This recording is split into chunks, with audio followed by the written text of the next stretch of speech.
Hello, this is Sondra Oster Baras bringing you a few words of Bible from the heart of Biblical Israel.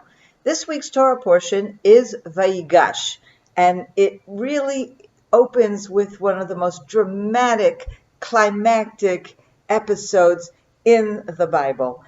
Last week's Torah portion ends up where the brothers are confronting Joseph, and Joseph is accusing them of all kinds of things, of stealing and of doing, rebelling, doing all kinds of terrible things against Joseph, against Egypt, and they're really, really in bad trouble. Joseph, of course, knows exactly who they are. He is playing with them. He is manipulating them. But the brothers, on the other hand, have no idea who Joseph is. And as this week's Torah portion opens, it opens with this scene, and Judah steps forward. You have the brothers, picture the scene, the brothers on one side, Joseph and his entourage on the other, facing each other. It is Israel versus Egypt, at least in their minds. And then everything changes as Judah steps forward and he confronts Joseph with a very impassioned plea. And he tells the story of the family, and he tells the story of their father. He tells the story of their father Jacob, who has this one son, Benjamin, that he's so close to, and he's particularly close to because it's the only remaining son of his beloved wife Rachel. And Joseph, who of course they don't mention by name, there was another son, but he's gone. Okay, they don't know where he is. Is he dead? Whatever. But the way they tell it, they said, he's gone. And so they pleading before Joseph to take mercy on him, to let Benjamin go back up to his father. And he also talks about how he personally has guaranteed the safety of Benjamin, which we know is what happened. Judah did. He made it very clear to Jacob, I will be responsible for him in a very, very personal way. And at this point, of course, Joseph cannot control himself. He is overcome with emotion. He sends all the other people out of the room, and then it becomes just Joseph and his brothers, and he reveals himself to them. And of course, the conclusion there is one of brotherhood. We can read over and over in Joseph's words to the brothers as he reveals himself. He says, "I am Joseph, your brother." And then he talks about going up to my father, or to our father. First he says to my father, and he says your son, tell them your son Joseph. And he talks about supporting their families. And he talks about his brother Benjamin and his father. And then it says in verse 14, and he fell on the neck of Benjamin, his brothers, and his brother. And then he says he kissed all of his brothers, and they cried together. And this word, these terms of a family, father, brothers, son, are repeated over and over again. And it's, of course, Joseph doesn't have to tell the brothers that Benjamin is Jacob's son, or that he is Jacob's son. But as he's speaking, he's referring over and over to these words of family, as if to emphasize, yes, there was a terrible, terrible thing done between us. You did a terrible thing. You sold me, okay, to Egypt. But today we are one family. We are brothers. We stand together and we kiss one another.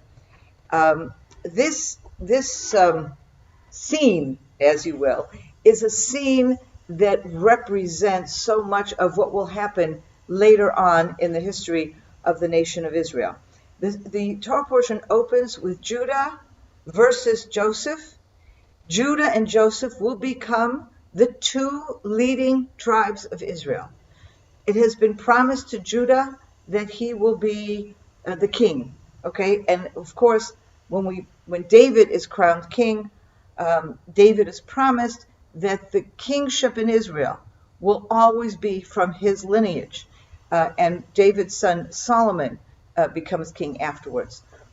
And continuing from Solomon, there's always going to be a king of of the house of David. And we believe that Messiah himself, when he comes back to rule, when he comes to rule the nation, he will also be a house of David. He will be returning the house of David to its original glory. And that is, that's definitely something that we see. So that's Judah. That we understand. On the other side is Joseph. Now, we know that Ephraim, which is the son of Joseph, the son that is the most, let's say, the most important son, or the one that ends up becoming the leader. Ephraim itself, we see in various stories in Joshua. Joshua himself is from the tribe of Ephraim, and stories throughout Joshua and Judges that we see Ephraim as an important tribe. But of course, most significantly, after the death of Solomon, the kingdom splits, and Jeroboam becomes the rival king to the house of David. Jeroboam, of course, is from the tribe of Ephraim. So if you see Judah versus Joseph, move centuries later, and you see Rehoboam versus Jeroboam. But whereas in this particular scene, Judah has all his brothers behind him, Joseph is on his own, this is going to be reversed. If you remember Achiah from Shiloh, who is the prophet that comes to Jeroboam and tells him in prophecy that he will be king and that he will get 10 tribes, okay? And only one will remain. That's how it's said initially. Only one will remain as the house of David, and that will be Judah. In fact, what happens afterwards is that Benjamin joins with Judah, which is very interesting if you think about it from this point of view.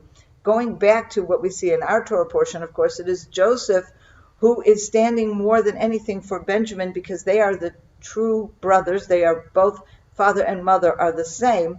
And there's a kind of Joseph pulling Benjamin to him, kissing him first, pulling him and standing with him opposite the brothers for those few seconds before they all come together.